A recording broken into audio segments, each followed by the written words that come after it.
We are meant to be Manchester United. We are meant to be guaranteed top 4 every season. Must be in the top 3, pushing for a title every season. And that's not happened in 10 years.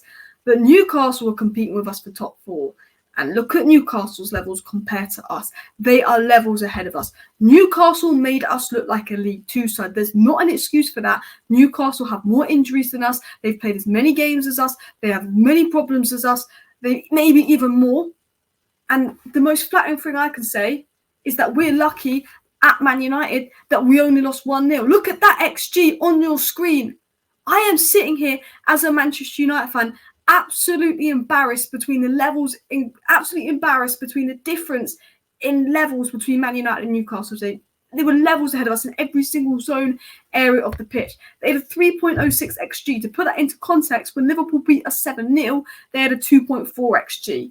They had a higher XG when Liverpool put 7 past us. They could have put 3 or 4 past us. They probably should have. If I'm a Newcastle fan, that's the only negative I'll say is, why don't we score more? And we have an XG of 0.38, and I guarantee you 0.3 of that came in the last 5-10 minutes when Newcastle sat back, because I think before then we had an XG of 0.08 up until the 75th minute, because we did absolutely nothing. 0-0, silch. We couldn't keep the ball. We couldn't get a sniff of the ball. And credit to Newcastle where Newcastle was due. Their intensity, the effort Newcastle put in was levels ahead of us. The space we're allowing Gordon and Livramento on that left-hand side. I've been saying it at half-time. We need to sort that out. They're going to score. Of course, Antony Gordon scores, and what an incredible player he has been.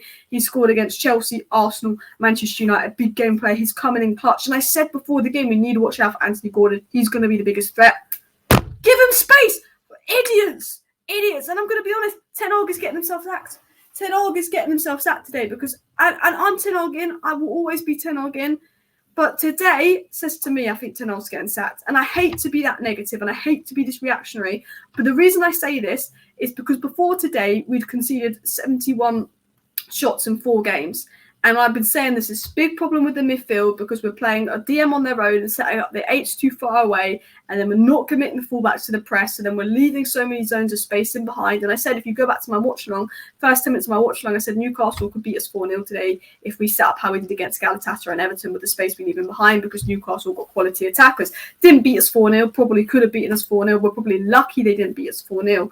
But the way we're setting up is so tactically naive. And Rashford's awful. He should have come off at half-time. I don't know how we made it to the 60th minute, to be honest. And Ten Hag should have made those subs earlier. But Ten Hag brings on Højlund and Antony for Rashford and Martial. And Højlund and Antony were better than Rashford and Martial. But there was no real difference made because, one, we couldn't actually get the ball into the final third until about the 75th minute, which is what I'm going to get into, which is absolutely embarrassing that we couldn't even get the ball in the final third. It was how dominant Newcastle was.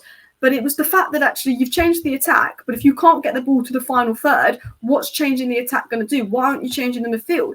Kobbie Mainoo was good today. Bruno Fernandes had good moments today. But Scott McTominay was an absolute passenger in midfield. And I know people say I have a McTominay agenda. I always pick on McTominay. But I'm going to put this into context. I did a thing at half-time. Every single player on the pitch for Newcastle and Man United that was in midfield had more than 25 touches in the first half. McTominay had 13. That's half. It was like playing with 10 men with McTominay. He was ghosting, he was hiding, he was not contributing. He was leaving with Kobbie Mainoo with so much to do. And Kobbie Mainoo was so good, so composed on the ball. But off the ball, Kobbie Mainoo was chasing shadows because Scott McTominay wasn't there to help him out. And Rashford wasn't there to help Wan-Bissaka out. And it was like having 9 men at times. And because Newcastle, in terms of work rate and athleticism, are the best team in the world, Man City technical ability, work rate and athleticism, Newcastle are the best team in the world. And we're giving Newcastle that much space and we're basically playing with 9 men and 2 of our players aren't coming in. Are you even surprised that they absolutely dominated us? I said I see this coming. Before the game, I said I see this coming. And I hate that I'm right. I wanted to be wrong. But McTominay stayed on the pitch for 90 minutes. I get you've got to manage Mainoo with injury and stuff. But if I'm Ten Hag and I'm thinking we've conceded the most shots in the last 4 games and they're running through our midfield and we can't control the game, and I have a midfielder that is just chasing shadows and having half as many touches as every other midfielder on the pitch and is not helping the other midfielder, why is he staying on? I'll tell you why he's staying on, because he can score goals. Ten Hag's at a whim. He knows he's got injuries. He knows he's got problems. So he's like, I'm just going to keep all the players that can score. Bruno, Rashford, McTominay, and Bruno was actually quite good today, I think. But McTominay, just because he gets a few goals and can do those box-scratching runs, does not warrant him starting when he cannot do nothing. He contributes nothing in possession, nothing in build-up. It was absolutely humiliating. And the only good players today for me were Maguire and Luke Shaw. Luke Maguire was man of the match, followed by Luke Shaw. I think Bruno had good moments. I felt sorry for him because he made things happen, but he didn't have the opportunity to make things happen because the players around him were so bad and the balance, the tactics were so bad. And I'm very Ten Hag in. I've been very pro Ten Hag, good Ten Hag to the end of the season, but Ten Hag's tactics are shocking. They're absolutely shocking. He's going to get himself sacked. And just to put it into context, how dominant Newcastle were, look at the statistic here. Manchester United had taken less than 2 shots on target and only 2 Premier League matches under Ten Hag. Away to Newcastle in April, away to Newcastle in December. It just shows how dominant Newcastle were. They sniffed us out, they snuffed us out. And the thing about us is a lot of those players didn't give 100%. A lot of those players didn't try. That's all I'm going to say. Whereas Newcastle's players do give 100%. Newcastle's players do try. And that's why Newcastle, not only because they set up tactically better than us, but Newcastle also levels ahead of us because their players give a crap. Look at Antony Gordon's work rate, compare it to Marcus Rashford's. Unbelievable. And look at this. 24.1 XG conceded, 17 goals conceded, and 95 in our last 5 games. That is nearly 5 XG per game. 17 goals conceded, 95 shots. 5 games, they say we could have conceded 25 goals.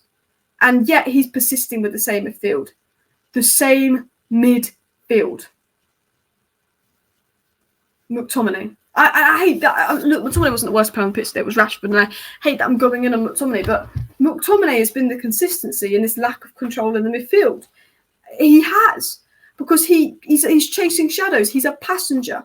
And when you're playing Newcastle, who are going to be working 10 times harder than you anyway, and you have 10 men because McTominay is a passenger, what do you expect? And I could go on and on about that for ages, but I want to talk about this because I think HTO made a good point. Why are we still insisting on playing with a left-footed at centre-back and a right centre-back, right-footed at right-back if we're not persisting with playing out from the back or even half attempting to control the games? Onana was going along every time, and every time Onana went long, it was a Newcastle attack. Another reason why we couldn't get control of the game. Maguire and Shaw have been good. They had a good game. It's nothing to do with Maguire and Shaw. But surely having Luke Shaw at left-back and having the extra height of Varane in it, sort of right centre-back would have been more valuable. And I think he's right. Because also, Luke Shaw can contribute going forward. He can create chances. He can do the overlap. Luke Shaw is one of our best attacking threats, believe it or not. He really is. And I looked at it and I just think, what is this? And I have to question Ten Hag. This weird thing to not play Varane, this weird obsession with playing McTominay over and over again. Ten Hag's response to the game is, you know what, I'm going to talk to my team. But it's like, stop this McTominay obsession, play Varane, because we've got Chelsea, we've got Liverpool coming up. Newcastle deserve to win 3-0. We have got Liverpool coming up. And the thing that wound me up the most, actually, was the fact that actually, from the minute 85th onwards, we were good. It was like Brentford, but this time against a good team that could have got more goals.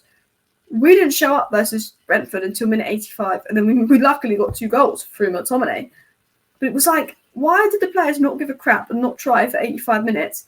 And then in the final 10 minutes, they tried to show up. Was it because Newcastle sat back and defended and we actually could keep the ball better because Newcastle weren't running at us? I don't know. What I do know is that I feel incredibly sorry for Kobbie Mainoo having to play in that midfield role where he has to do the majority of stuff in an unstable team. I have to blame Ten Hag for the awful setup. I think he's going to get himself sacked. These performances are awful.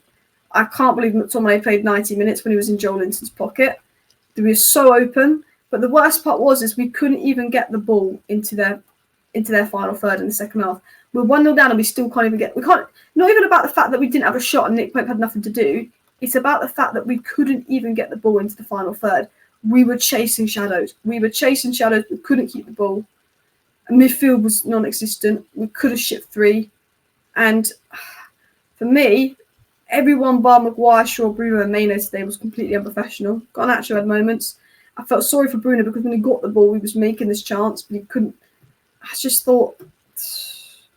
I look at it and I'm going to be honest. We've either got to press from the front and commit our players as a unit, or we've got to sit back and be boring. We're doing this half and half stuff, which is also one of the reasons we're so open and one of the reasons Newcastle were dominating us. And I'm fuming because we've had some really good games, some really good results, but I kind of knew this was coming. I said before the match, while we've had a few good results, I can see the issues in our midfield. I can see the issues in the setup, the space we allow opposition, and I'm frustrated because Ten Hag doesn't seem to change it. I was pointing out all our problems at half time and Ten Hag persists with it.